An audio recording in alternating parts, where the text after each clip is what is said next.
A reading from the second book of Samuel. Comienzo del segundo libro de Samuel. The Amalekites. En aquellos días, al volver de su victoria sobre amalecitas, Third day a man came David se detuvo 2 días en Sicelag. clothes torn. Al tercer día de la muerte de Saúl, llegó uno del ejército con la ropa hecha jirones y polvo en la cabeza. Where do you Cuando llegó, cayó a tierra, postrándose ante David. David le preguntó, ¿de dónde vienes? Respondió, David bade him. me he escapado del campamento israelita. David dijo, ¿qué ha ocurrido? Cuéntame. Él respondió, pues que la tropa ha huido de la batalla y ha habido muchas bajas entre la tropa y muchos muertos. Y hasta han muerto Saúl y su hijo Jonatán. Entonces David agarró sus vestiduras y las rasgó, y sus acompañantes hicieron lo mismo. For the soldiers of the Lord Hicieron duelo, lloraron y ayunaron hasta el atardecer por Saúl y por su hijo Jonatán, por el pueblo del Señor, por la casa de Israel, porque habían muerto a espada. Y dijo David, ay, la flor de Israel, herida en tus alturas. separated neither in life nor in death. Como cayeron los valientes, Saúl y Jonatán, mis amigos queridos, ni vida ni muerte los pudo separar. Más rápido que águilas, más bravo que leones, muchachas de Israel, llorad por Saúl, que os vestía de púrpura y joyas, que enjollaba con oro vuestros vestidos. Como cayeron los valientes en medio del combate, Jonatán, herido en tus alturas. ¿Cómo sufro por ti, Jonatán, hermano mío? Ay, cómo te quería. The weapons of war. Tu amor era para mí más maravilloso que el amor de mujeres.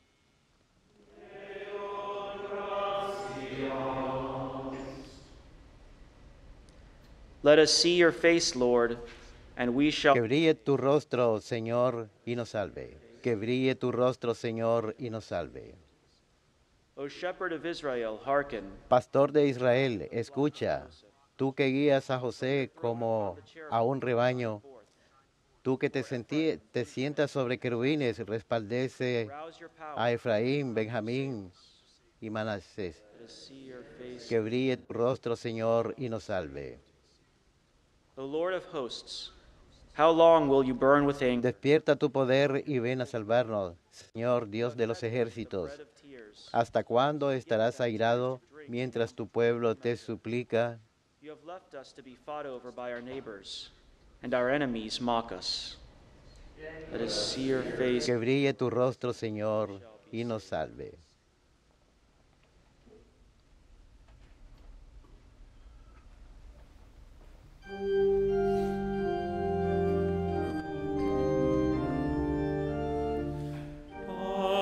Alleluia, alleluia, alleluia,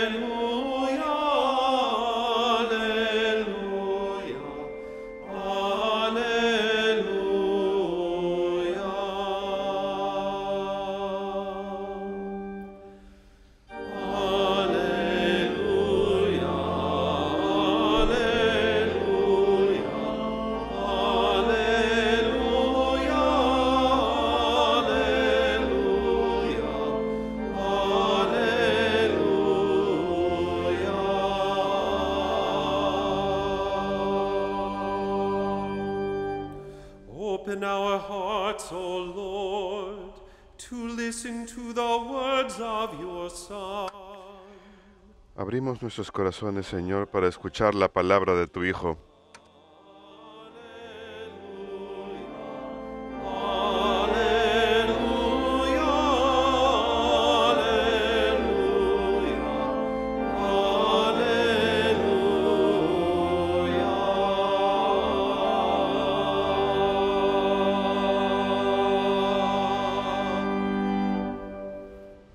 Dominus vobiscum.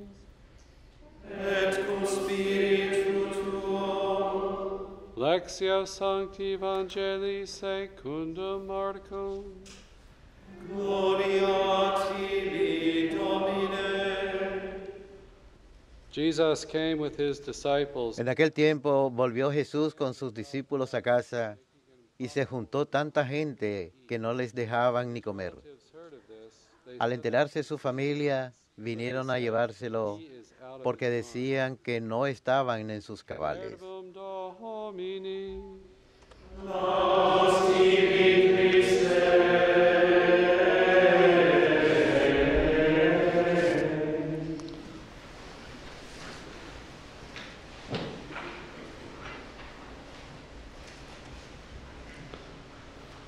Mark is the shortest of the Gospels, and he often makes El de San Marcos es el más breve de los evangelios. A menudo hace puntos breves y rápidos, pero también utiliza una técnica, lo que llamamos sándwiches. Son dos historias relacionadas o tres. interpret a middle story, and that's true. Son dos que ayudan a interpretar la historia en el medio, y esto es cierto acerca del pasaje de hoy. Set out to seize him, saying, "He is Escuchamos que sus parientes And if we look at what comes decían in this passage, que Jesús no estaba en sus cabales. Nazareth, about 20 miles away, Sabemos que Jesús se crió en Nazaret, como a 20 millas. El día de hoy está en Cafarnaúm. En Cafarnaúm es is where his home is. That's the house donde estaba su casa, la casa de Pedro. Estaba en el lago de Galilea. in Matthew's Gospel. Es su casa. John, También se hace referencia a esto en el hogar, en la Evangelio según San Juan. Es el hogar de Pedro. Es una aldea pescadora y está en la ruta de comercio hacia el mar Mediterráneo, así que probablemente muchas personas pasaban por ahí. Y a partir de esta base de su ministerio público salió a predicar. Estamos en el capítulo 3, versículo 20. Está predicando y haciendo sanaciones en toda Galilea, haciendo exorcismos. Ya vimos el llamado de Mateo, el publicano, lo cual probablemente llamó la atención de la gente, el que haya llamado a un publicano para que sea uno de sus 12 discípulos. Está ofreciendo enseñanzas el día sábado y ha hecho varias sanaciones hasta ahora. El otro día vimos la escena en la que él, de hecho, le dice a sus discípulos que él está en una barca porque la muchedumbre se agolpa y tiene que retirarse de la orilla para dar su enseñanza. Y luego oficialmente nombra a los 12 y van a ser enviados. Y hay tantas personas que se agolpan a su alrededor que ni siquiera pueden comer. Escuchamos esto en el Evangelio según San Marcos. Y luego tenemos el pasaje del día de hoy en que sus parientes lo quieren traer de vuelta a casa, a Nazaret, supongo. Y luego la historia en el medio son los letrados que vienen de Jerusalén. Eso es como 120 millas, es un viaje largo en aquella época. Así que él ha inquietado a bastantes autoridades en el mundo religioso. Ha alterado el status quo religioso. Los letrados eran copistas expertos, eran expertos en la ley, así que lo veían como que estaba desafiando algunas de sus enseñanzas tradicionales, quizás algunas de las cosas que ellos habían añadido a la ley, que no era parte de su esencia, y lo acusaban de estar aliado con el diablo, con Belcebú, el príncipe de los demonios. Y luego le ofrece su gran enseñanza acerca del Espíritu Santo, que se encuentra al centro de lo que Marcos está tratando de decir en estos pasajes. Advierte en contra de la blasfemia contra el Espíritu Santo. Y el catecismo nos enseña que al final esta es una impenitencia final, pecar contra el Espíritu Santo. Y ese es el tema a lo largo del Evangelio según Marcos. Comienza y termina con esta afirmación de que Jesús es el Hijo de Dios, que Él es el Salvador. Creo que eso se encuentra al centro de la razón por la que Él causa esta perturbación entre las autoridades religiosas. Entonces su familia viene a buscarlo, los letrados también, y luego incluso leemos que su madre también viene a buscarlo. Así que ella no es parte del grupo que cree que él está fuera de sus cabales. Ella no cree que él esté loco. Él ofrece esta enseñanza que dice, ¿Quiénes son mi madre y mis hermanos? Son aquellos que cumplen la voluntad de Dios. Esta familia nueva es hallada al buscar la voluntad de Dios. Cuando le entregamos nuestra vida a Dios en fe, nos hace una nueva comunión en Él. Y esto es, por supuesto, lo que María hace perfectamente en la Anunciación. Hágase en mí según tu palabra. Ella es la Inmaculada Concepción y nunca comete pecado. Su esencia es cumplir la voluntad de Dios. Así que esto no le falta el respeto a ella. De hecho, recalca lo que ella ha hecho. Pero ella parece estar buscando entender la misión de su hijo mejor. Y los familiares que van a buscarlo el día de hoy, podemos imaginarnos que están molestos porque se fue de Nazaret a 20 millas, que tenían algún tipo de negocios de carpintería, nos está casando, está predicando, está haciendo milagros. ¿Qué es todo esto? Y como ya dije, la acusación de los letrados es más seria, diciendo que está aliado con el diablo. Y creo que debemos pensar que Jesús es más que un maestro, es más que una persona que hace el bien. Quizás hoy día lo consideraríamos algo así como un instructor de autoayuda. No es un desafío. Hoy en día, si alguien nos presenta una enseñanza que no nos gusta, la descartamos, no hay problema. No nos hace ninguna exigencia. Pero si Jesús es crucificado, Él está haciendo una afirmación más grande que simplemente ofrecer principios éticos o enseñanza moral que podamos escoger o desestimar.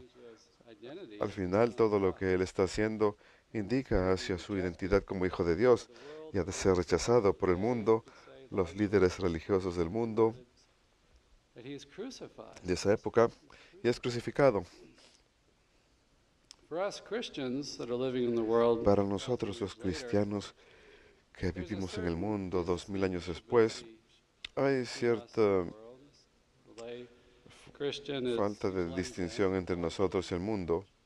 Los cristianos nos mezclamos en general. Los cristianos se casan, trabajan en el mundo, se adaptan culturalmente al mundo. Y las tendencias culturales van y vienen y disfrutamos mucho de esas cosas. Pero como podemos ver, cada vez más, los cristianos a veces tienen que ponerse de pie. Me gusta la imagen del río. Estamos flotando por el río con la corriente, pero hay veces que tenemos que ponernos de pie e ir en contra de la corriente. En nuestro mundo, en nuestra cultura, no tenemos una cultura religiosa en la que la gente se ofenda tanto, por lo menos no en este país, por el hecho de que alegamos ser cristianos. Parece ser que cuando nos metemos en problemas, cuando empecemos a hablar del bien y el mal, cuando empezamos a hablar de la moralidad. Y a veces me deja perplejo en la conversación moral que obviamente un cristiano no puede participar en el mal. Y ahora que nuestra cultura suscita cada vez más y más males morales, no podemos seguirlos, no podemos fomentarlos. Y no solo no podemos participar de ellos, los cristianos están llamados a ser la sal y la luz del mundo. Estamos supuestos a trabajar por una orden justa y moral. Estamos supuestos a buscar purificar la cultura. Si nos reunimos en comunidad viva, la cultura se forma de manera natural en torno a la comunidad y una comunidad está formada por pecadores. Colectivamente cometemos pecado y esto fomenta muchos aspectos caídos de la cultura. No sirve a favor de la dignidad de la persona ni para la libertad religiosa verdadera. Podemos ver que la inmoralidad disminuye la persona humana y en el sentido cultural vuelve más difícil que la humanidad prospere. Así que el cristiano no solo no puede participar, sino que tiene que trabajar para mejorar la cultura. Y en enero en Estados Unidos es el mes pro vida. Nos centramos en torno a los temas pro vida. Acabamos de tener una gran marcha en Washington. El presidente habló con los participantes. Hoy en la mañana estaba leyendo las noticias para ver si ha sido reportado en algún lugar y no es fácil encontrarlo. Es increíble para mí cómo el presidente puede hablar ante un evento tan importante y casi no se reporte, pero tenemos que permanecer firmes contra el aborto, permanecer firmes contra el mandato del HHS, que obliga a que los empleadores proporcionen anticonceptivos a sus empleados, que hay multas si no lo hacen. No podemos ser partícipes de ello. Y a mí me causa asombro cómo podemos ver un movimiento de los derechos civiles en este país. Acabamos de celebrar el día de Martin Luther King, quien logró tantas cosas maravillosas y lo hizo de manera pacífica, no violenta. Y él siempre citaba sus raíces cristianas al predicar por ese orden moral. Él predicaba que una amenaza contra la justicia aquí es una amenaza contra la justicia en todo lugar. Y cuando hablamos de justicia, hablamos de los derechos humanos. No se trata solamente de no participar en el mal, sino en luchar contra el mal en todo lugar, tanto en los derechos civiles como en los derechos pro vida. Así que estamos llamados a trabajar por una sociedad buena y justa y a proteger a los más vulnerables. Igual hoy con los temas del matrimonio. Estamos llamados a defender la santidad del matrimonio, que es entre un hombre y una mujer. Eso es parte de la ley natural. No sale solamente de las Biblias, no es meramente una enseñanza religiosa. Está arraigado en nuestra naturaleza humana y es fundamental para la salud y el orden justo de la sociedad. Así que el cristiano tiene que trabajar por esos temas también. Y